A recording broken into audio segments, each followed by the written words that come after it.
बुलढाणा जिल्ह्यातील तापमानात वाढ, आरोग्य यंत्रणा अलर्ट मोडवर। जिल्ह्यात 36 अंश सेल्सिअसवर पारा गेला आहे। मार्च महिन्यात तापमानात मोठ्या प्रमाणात वाढ झाल्याने आरोग्य विभाग सतर्क झाला असून जिल्ह्यातील प्राथमिक आरोग्य केंद्रांमध्ये उष्माघात कक्ष स्थापन करण्यात आले आहे। जिल्ह्यात उन्हाच्या झळा वाढल्या असून कमाल तापमान वाढले आहे, त्यामुळे आरोग्य विभाग सतर्क झाला असून तेथे पुरेसा औषध साठाही ठेवण्याच्या सूचना दिल्या आहेत। त्यानुसार आरोग्य विभागाने उष्माघात कक्ष सज्ज केला आहे।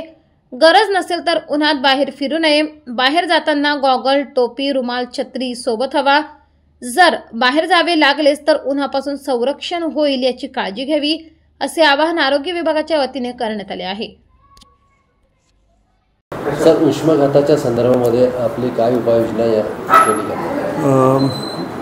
बुलढाणा जिल्हा सामान्य रुग्णालय इथे आणि अधिनियमित संस्था जसे की ग्रामीण रुग्णालय, उपजिल्हा रुग्णालय आणि इतर संस्थांमध्ये दरवर्षीप्रमाणे आपण उष्माघाताचा एक कक्ष स्थापन करत असतो। त्यामध्ये आवश्यक त्या ठिकाणी AC असेल, कूलर्स असतील आणि एक डेडिकेटेड 2 बेड तसेच उपलब्ध यंत्रणा आणि मॅनपॉवरसुद्धा तयारी केलेली असते। त्या अनुषंगाने जिल्ह्यातील कुठलाही उष्माघाताने पीडित रुग्ण असेल तर त्याला त्वरित ॲडमिट करून त्यावर समोरील उपचार केल्या जातात आणि आपण अशा हीट वेव्हसाठी सुसज्ज यंत्रणा तयारीत आहे।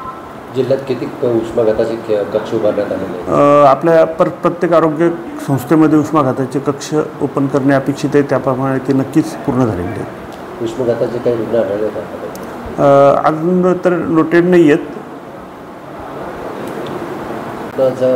उष्माघाता संदर्भात नागरिकांना काय आपण काळजी घ्यायची आवश्यकता? शक्यतोवर जेव्हा उन्हाळ्याचे दिवस असतात त्यावेळेस उन्हाळ्यामध्ये विनाकारण बाहेर पडू नये आणि अशा अतिमहत्त्वाच्या कामासाठी बाहेर पडत असताना आपल्या रुमाल असेल किंवा आपल्याला सावली मिळेल यासाठी छत्री वगैरेचा वापर करावा आणि दुसरं पाणी पुष्कळ प्रमाणात पिलं गेलं पाहिजे।